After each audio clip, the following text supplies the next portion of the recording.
Hi guys. That's the reaction of my little clicky button there. Welcome back to Canines of Candy. We're doing a little talk now on different personalities. Different personalities and different dogs, like us. Yeah. And what's acceptable and what's not, basically. So there's a really good example of this morning. So I'm a dog walker during the mornings, and if I see any dogs on my walks, I immediately put mine on lead. Obviously, first of all, I would do that anyway, even with my own. But second of all, extra responsibility on me because they're not my dogs. So I have to make sure and ensure that they're safe. So if I see another dog, I'll always put mine on a lead. And this morning I saw that the gate was open where I normally walk, and I saw two women coming towards me, one with a greyhound and one with like a cockapoo type thing. And I could see they were nervous. And we was talking about this earlier, weren't we? Energy and stuff like that. I could see they were already like trepidatious, looking at me like, how are we gonna navigate this? And I just walk straight towards, because for me, I have a pack with me. I need to keep them under control. And what happened was rather, and I don't know why, but rather than them staying together, because they're walking together, one went this way and one went that way. So now I'm having to walk through the middle rather than just go to one side and me walk round. This lady here with the cockapoo immediately said to me, "Oh, I'm so sorry. He's very aggressive on lead." Now, I've seen this lady multiple times before, and he's very, very much lead aggressive. However, I was like, that's fine, but I could already pick up on her anxiety. So for me, I just walked straight through them, and this dog was lunging, growling, barking. I know why, because my dog is intact, so I have a lot of this a lot of the time. So he generally does get a lot of growling. Dogs come up to him, it's fine.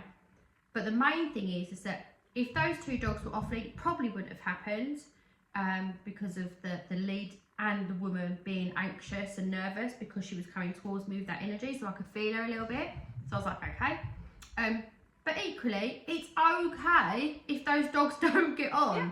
Yeah. It's a little bit like if me and Sue were going out on a night out and someone come rushing towards us and wanted to give us a bear hug.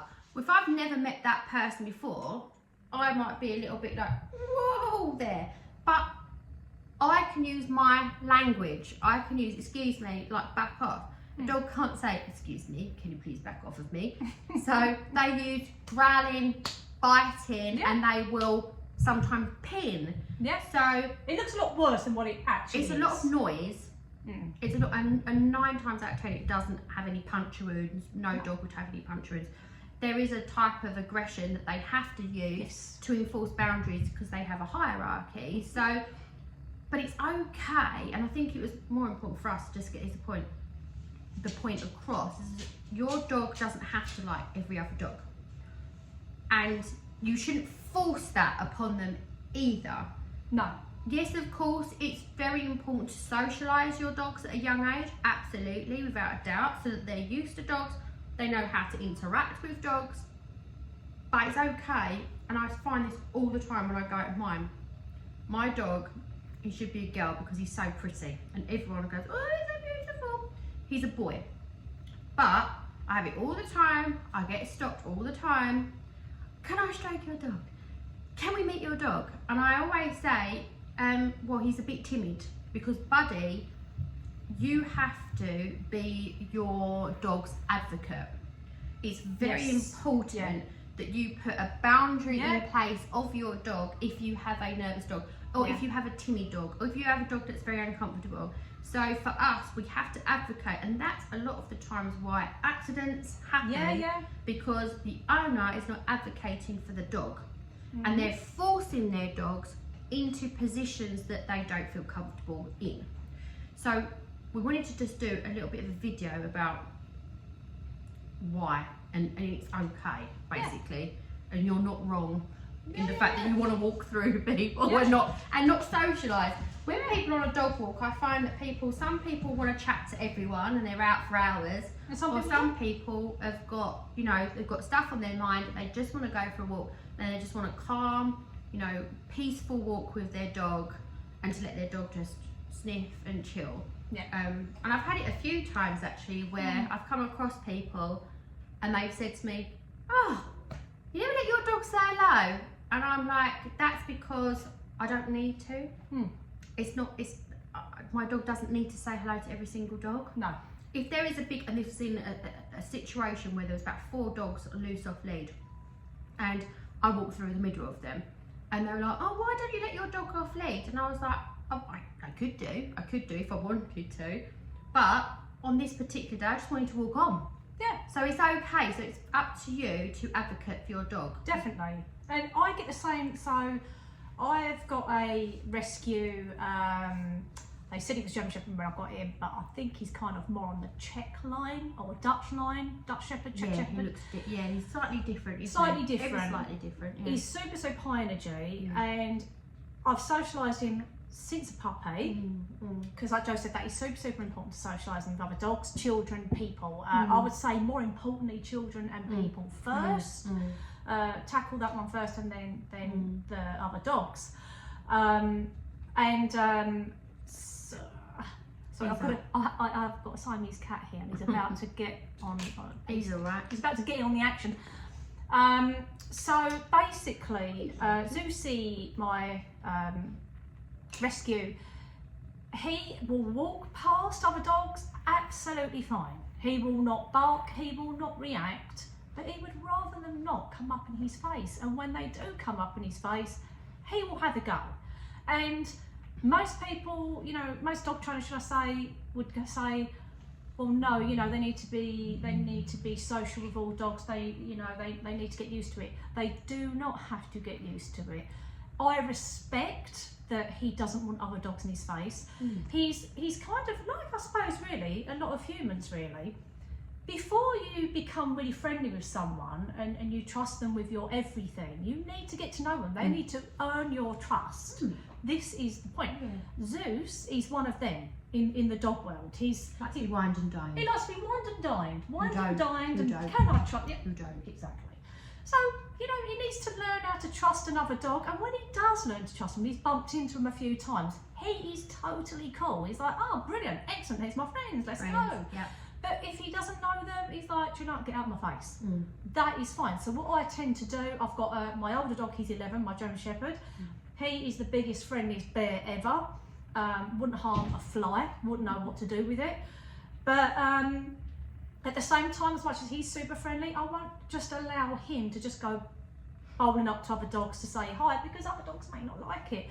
So it's all about, every dog is different, and I guess where we're going with it is, in dog training, it seems to be, people think it's one size fits all. It is not. You are going to need to, there is no rule book for dog training, really. It's about assessing your dog, The individual, the individual dog, because you might need to tweak it a little bit.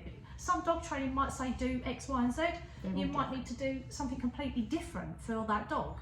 So that is bespoke. I suppose. bespoke. I like it. Well, coming out of all the gems today. Obviously. But it is really about the personality of the dog. Some dogs are. See, I liken Buddy, my dog, to. He's like the middle of the pack dog. He likes everyone. He's not really that worried about. There's only a few dogs that he's 3 in my mind, that he's very doesn't want to go near them, doesn't want anything to do with them. And when I look at those dogs, Buddy's very good at telling me if a dog is aggressive, massively. He will 100% know, and I will know through him, because he will start. And normally he's very sort of like, hi everyone. But with certain dogs, I will notice a massive difference with him. He will want to avoid them, and he will, if they're growling at him, he will growl. He will never instigate anything, ever, but he will 100% growl back if a dog, these dogs are 9 times out of 10 lunging, shown their teeth, literally like, you know, like if I think rabies, I think like, you know, saliva flying everywhere. Those are the type of dogs that Buddy will, you know, if a dog is reacting to being on a lead and they're barking, you know how a dog on a lead, and growling all the time, Buddy will not, he'll just ignore them because he'll know that that's just, it's not anything to worry about. So he'll know sheer aggression. And that's what I was saying before, is just that it's understanding your dog and knowing what they're like. So it's looking at their reactions to another dog. So that's where you become the advocate. No, right, we're stepping away from this dog, you're not comfortable. And okay, well that's okay, you seem to be okay with this dog. Not all dogs are gonna like each other, and that's okay. But it's making sure that you are stepping in when you need to, when they are being uncomfortable. Really, really important. And I think also we probably do a training on that at some point, where you can see which dogs are not comfortable, how they're reacting. Maybe even if you went for a walk and just show people like this dog, this is, because it's really important. Because sometimes people think, oh, it's a big dog and a little dog, don't let the big dog near the little dog, but it's the little dog normally that starts on the big dog and blah blah blah.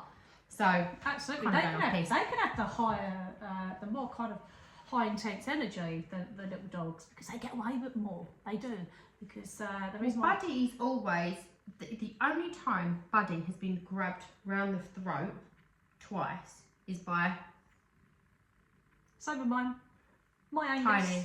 Yeah, my Angus is my older one, and he had at one point 2 chihuahuas hanging off of him. Yeah. Well. He was like, "Mummy, what do I do?"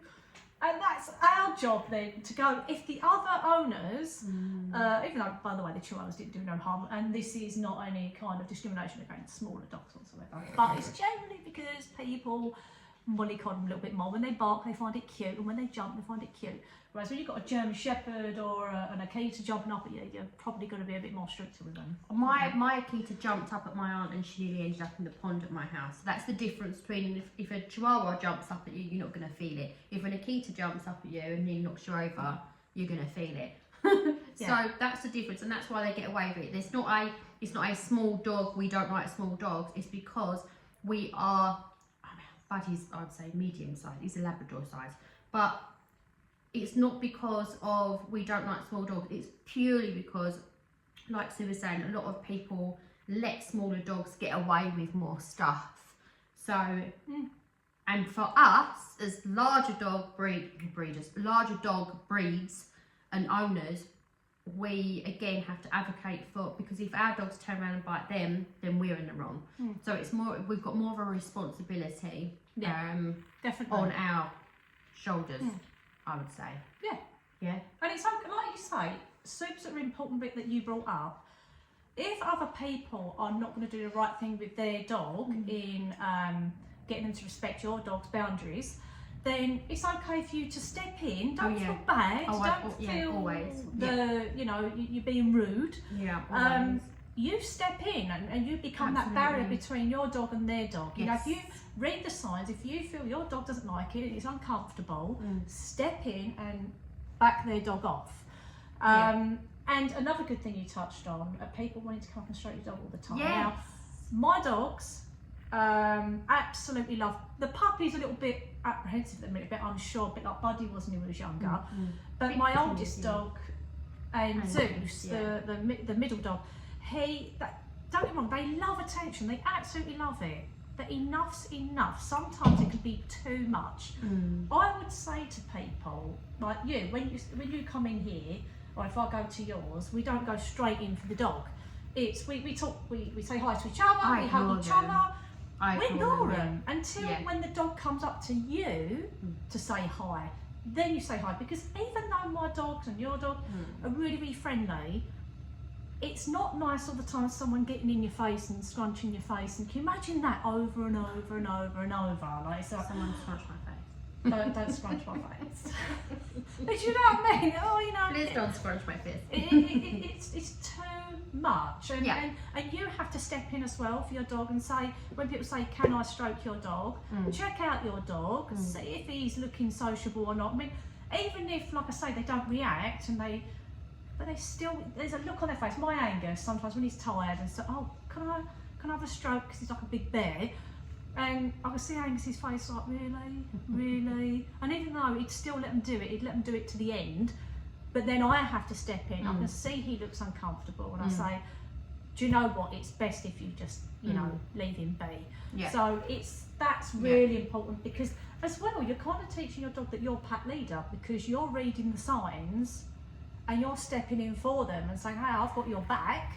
You don't like that. I can see you don't like that. Yeah, absolutely. Licking the lips as well is a sign. Yeah, anxious. When a dog licks their lips, that means there's something they don't like and they're very anxious. Yeah. And they'll sometimes show the white of the eye, or they'll give you signals. You'll know. Yeah. You will know. Definitely. And we'll try and show that.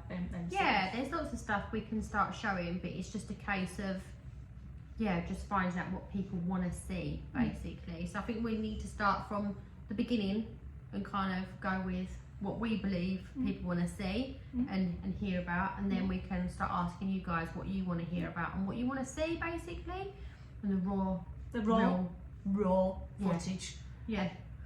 But if you don't talk up and you don't leave a comment, we ain't gonna know what you need to Exactly. what you need us to cover. Yeah, so exactly. You must click that like button. Yes. Subscribe. Right. Until next time, when we decide what we want to talk about. Yeah, and again, leave a comment, and I'm going to attempt to use my clicky thing. Over and out. And it ain't going.